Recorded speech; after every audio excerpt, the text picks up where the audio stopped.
So we'd like to say welcome back to this live broadcast. We have CDC Secretary General Jefferson Koijee is live.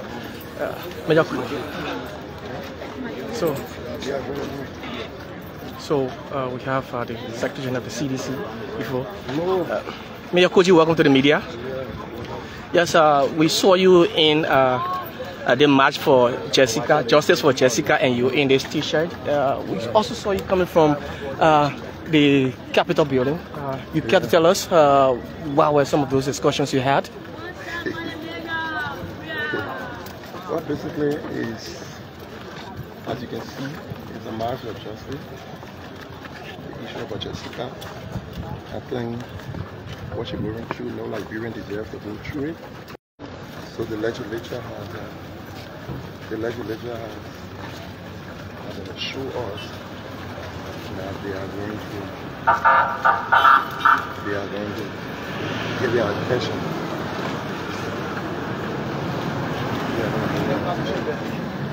So basically, that's it. So where next are you headed from after the? Well, I was in the office of the speaker. In the office of the speaker, and I got a call from Senator McGill, who also is deeply interested in the matter, and he have asked to have a word. I think, yes, that's it. One will ask, why did you join this march? Because injustice anywhere is injustice everywhere. By nature, I'm an activist, and I've been involved in activism since my deep international scene. So, Koijee, there have been claims, what I've been saying. Why is it we never see you through the advocacies when they mention the death of the four auditors and the mysterious deaths of some other Liberians? Why is it that you are so concerned about Jessica law? See, the issue of Jessica, and I want to say to you, is personal. And I want to say, sometimes people join advocacy for different motives. Sometimes for grandstanding, sometimes for showmanship. It's not necessary that they believe in what they are. They not believe what they are talking about.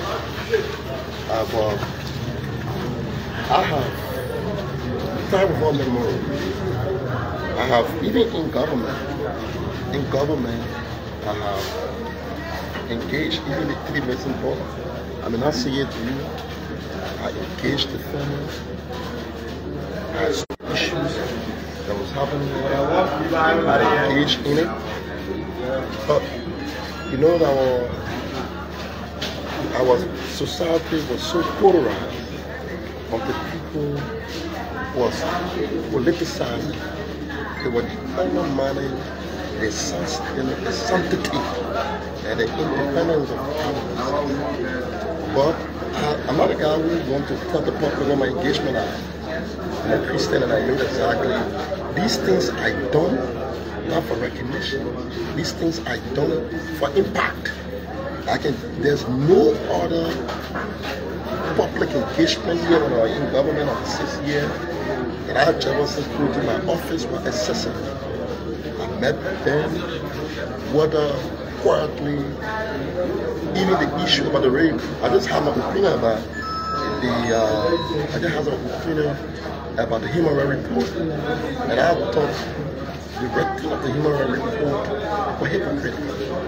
And so we took some deep dive into what was being left out by our counterparts, the Americans. And that's one of the issues that even necessitated me.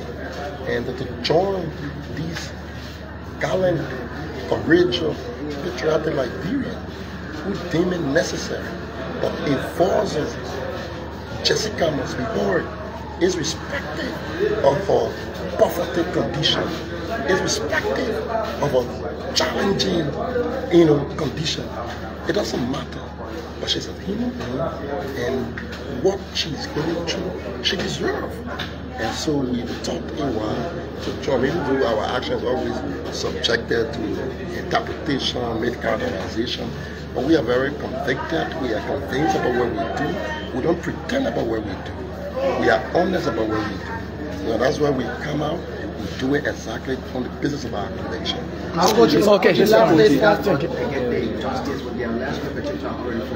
Well, basically, you see, advocacy is procedure. It's not an evil. When we were involved in advocacy, for us, it's not just about trying to come and showcase or engage in showmanship. There are procedures. No man is sufficient enough to escape justice. There is not sufficient labor to aid an escapee of justice. What the process has been, he may, sometimes the perpetrator can sometimes have temporary victory, and the victim can have perpetual victory. It may delay, but it is final. When the victim's victory shall arrive, that victim will be excited, and that victim will be free alive. So the House of said to us, they have taken it to the committee, they will engage the legislature so that the judiciary can have a review process and begin to look through the proceeding that led to him being exonerated, whether there were any malfeasance or malpractices. If there were any, I led a case here in 2007, the late injured Tuba, and people thought it was, oh, this man very powerful. What we did, when after we sent him to court, he was in court. When the Supreme Court brought his verdict, people came to me and asked me, "So, Mayor, you were the lead campaigner." Now these people say, no, the fact that he's acquitted, it is the highest arbiter of the law. What we are saying, the issue relating to Jessica at the lower court, we think there's a need. The fact that you have recordings suggesting that there were being, malfeasance, they were being pushed into those things. So it clearly tells you the need to look deeper. And that's why we want to call on some of you who could not make to be at this protest. We want to say, please see it. Today is Jessica. We don't know who blessed. I think it's about time.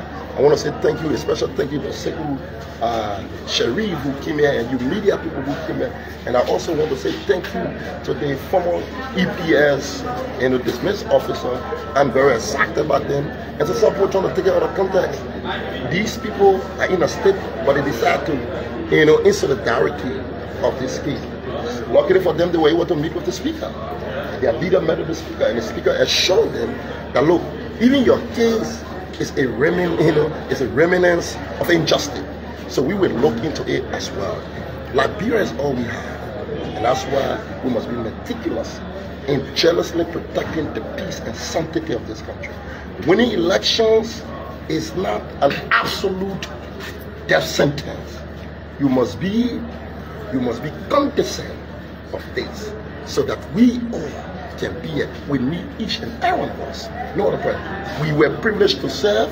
Today, we are grateful that other people are privileged to serve. They can do better or they can do worse. But no one person has monopoly over this country and think that you can determine and you can orchestrate and determine how people exist in this country. You don't have that. Well, if you take an approach when the laws of the Supreme Court begin not to be respected, when you see when people are, flagrantly trying to break down the systems of our country, it is an early warning, and we need to remind people. Sometimes people easily can be carried away. And sometimes when you wake up in the morning and you're greeted by praise singers, you wake up in the morning and you're greeted by people who say to you that all is well and you are law unto yourself. If you're not mindful, you may find yourself in an unusual environment. So someone will stand here as a sharp reminder to whosoever in charge that you've got to be reminded. And because this country is no one personal property, it's no one personal enterprise, we must be reminded it was not mine, it can be no one today. Thank you so much. All right. Thank you. Thank you. CDC Secretary General.